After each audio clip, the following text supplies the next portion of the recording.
Now let's get more from the Eurovision Song Contest and the astonishing victory by the Crimean Tatar artist Jamala with a song about Russian-annexed Crimea.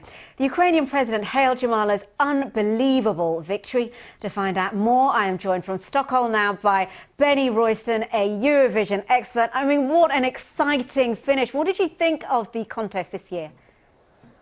It was incredible, wasn't it? I mean, we were expecting the new voting system to keep the excitement going right until the end, with two countries expected to be battling out. What we actually got was three, because Australia were leading with two more sets of votes to go. And then Ukraine came through and overtook them. We knew Russia had the biggest televote, but we didn't know how big that lead was going to be, so they finished third.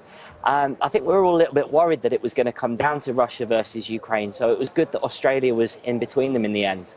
I mean, tell us about this Ukrainian song. It's a bit controversial because politics isn't supposed to be part of Eurovision. How did they manage to get it through? I think they got it through because it wasn't about the current situation between Ukraine and Russia. It was something that happened in 1944 within the Soviet Union.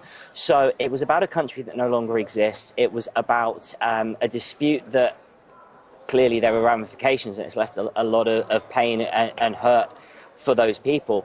But because it was the story of her grandmother, it was a kind of a personal story, and therefore the EBU, who run the Eurovision Song Contest, said, OK, we'll allow this song to come in.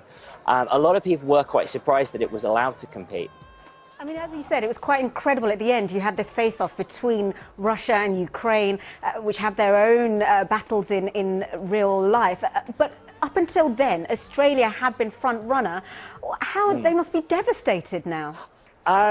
I think Dami Im was putting a brave face on it. She's been in the press centre and she's been answering questions. She's had a little press conference. I think she's delighted that she came second. I mean, she was the X Factor winner in Australia just 3 years ago.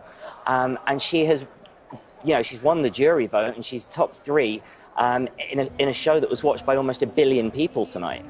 And just very briefly, what did you make of the UK's entry? I think it was a step up from what we've had in recent years.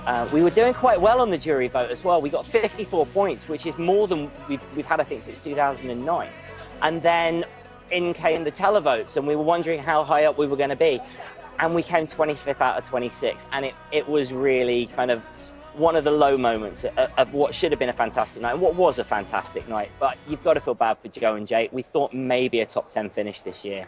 Unfortunately, not for him, but a fantastic, exciting contest. Benny, thank you for joining us.